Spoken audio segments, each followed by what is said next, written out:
മോനെ digital survey കഴിഞ്ഞിട്ട് പോയി.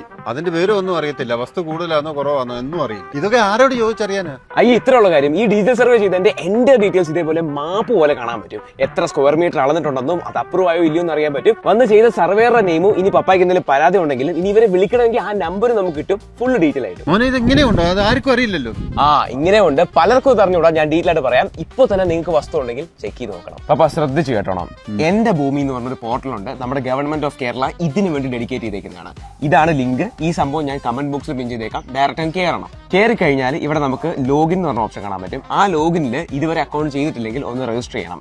രജിസ്റ്റർ ചെയ്യാൻ വളരെ സിമ്പിളാ. മൊബൈൽ നമ്പർ കൊടുത്തിട്ട് ഇത് രജിസ്റ്റർ ചെയ്യാവുന്നതാണ്. ഒരു പാസ്വേഡ് ഇട്ടിട്ട് നമ്മുടെ ഒരു ലോഗിൻ പേജ് ഉണ്ടാക്കണം. ഏതാ ഇൻസ്റ്റാഗ്രാം ഒക്കെ ഉപയോഗിക്കുന്ന പോലെ. ലോഗിൻ ചെയ്ത് കഴിഞ്ഞാൽ ഇങ്ങനെ ഒരു ഓപ്ഷൻ കാണാൻ പറ്റും. ഈ 3 ബാറിൽ ക്ലിക്ക് ചെയ്ത് കഴിഞ്ഞാൽ നമുക്ക് ഇവിടെ ഡാഷ്ബോർഡ് എന്ന് പറഞ്ഞ ഓപ്ഷൻ ഉണ്ട്. എന്റെ ഡാഷ്ബോർഡ്. ഇനി മെയിൻ തിങ് ഇവിടുത്തെ സേവനങ്ങളാണ്. എന്റെ ഭൂമി സേവനങ്ങളിൽ ആദ്യം ഭൂമി തിരയുക എന്ന് പറഞ്ഞ ഓപ്ഷനാണ്.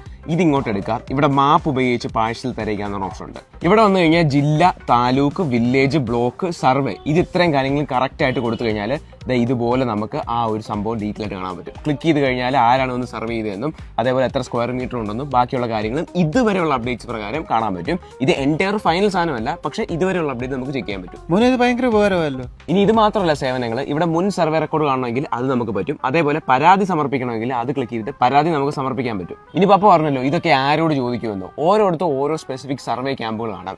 ഈ പോർട്ടലിൽ ഈ 3 ബാർ ക്ലിക്ക് ചെയ്ത് കഴിഞ്ഞാൽ ഇവിടെ നമുക്ക് സർവീസുകൾ എന്ന ഓപ്ഷനകത്ത് സർവേ ക്യാമ്പ് ഓഫീസുകൾ എന്ന ഓപ്ഷൻ കാണാൻ പറ്റും. ഇത് ക്ലിക്ക് ചെയ്ത് കഴിഞ്ഞാൽ നമ്മുടെ അടുത്തുള്ള സർവീസ് ക്യാമ്പ് നമുക്ക് കണ്ടുപിടിക്കാൻ പറ്റും. അത് ഡയറക്റ്റ് മാപ്പിൽ പോയിട്ടും അവരുടെ നമ്പർ നമുക്ക് കിട്ടുന്നതാണ്. സിമ്പിൾ ആയിട്ട് പപ്പയ്ക്ക് എന്തിനുണ്ടോ ചോദ്യം ചോദിക്കുക. അപ്പൊ ഇതുവരെയുള്ള കാര്യങ്ങൾ കണ്ടില്ല കേട്ടില്ല എന്ന പ്രശ്നമൊന്നുമില്ലല്ലോ. മൊത്തം കാണാമല്ലോ. ഇപ്പൊ ഓക്കെ ആയി. എന്തുകൊണ്ടാ? ഫോളോ ചെയ്താൽ ഇനിയും കിട്ടും അടിപൊളി കണ്ടന്റ്സ്.